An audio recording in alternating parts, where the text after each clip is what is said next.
Hi everyone, Eugene Sachs here with another review from GameCritics.com. A distress signal sounds. A small response group led by a fierce warrior named Not head out to a space station inhabited by thousands of people, only to find it quiet and desolate, but not empty. They quickly discover that the residents have been turned into terrible monsters.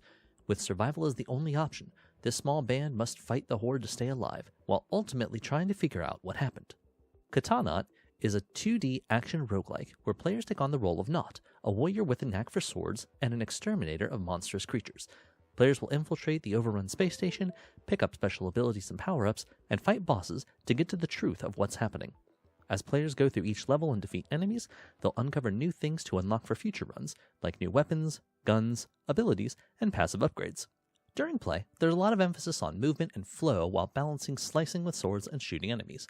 For example, the player's gun only has a limited number of bullets, and gaining more requires players to get in close with melee, so each encounter becomes a bloody dance of shooting enemies from afar before diving headfirst into the horde to get ammo back.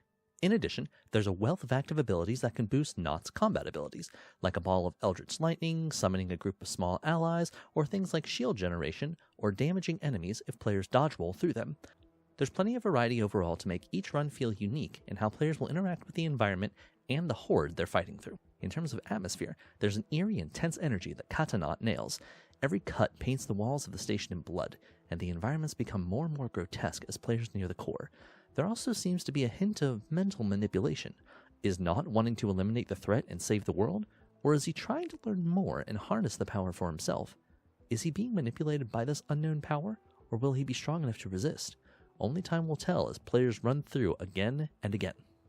While this all seems like a recipe for success, and Katanaut does give a strong first impression, that feeling, unfortunately, fades quickly. My biggest issue with the experience is that the roguelike elements are there, but they aren't quite on target. For example, while there are plenty of varied and interesting abilities, the guns feel too similar and boring. Sure, the damage of a given weapon can go up or down, but none that felt interesting, or even that different from one another, making guns overall seem like an afterthought. Main melee weapons suffer from this as well, although this might be more of a pacing issue. Katanaut offers 6 main weapons, but I have yet to unlock more than 1 additional weapon after all the time I've spent with it, and that includes fully completing a run. Speaking of pacing issues, it's not limited to the main weapon unlocks. Looking at the campaign structure as a whole, progression from run to run feels so incremental that the time investment doesn't feel worth it.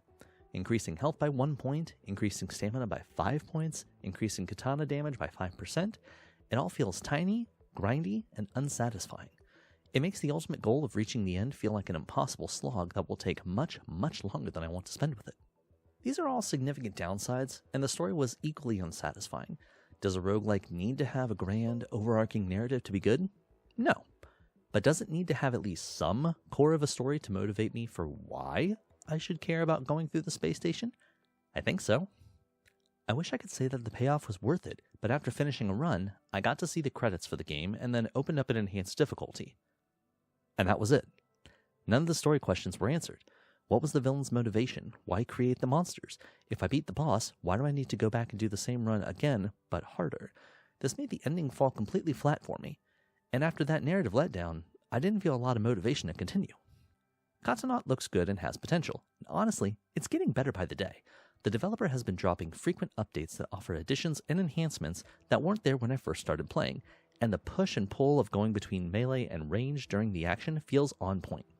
However, there's a lot of competition in the roguelike genre right now, and in order to succeed, Katanaut's going to need better handling of its story and adjustments to the grinding nature of the meta progression.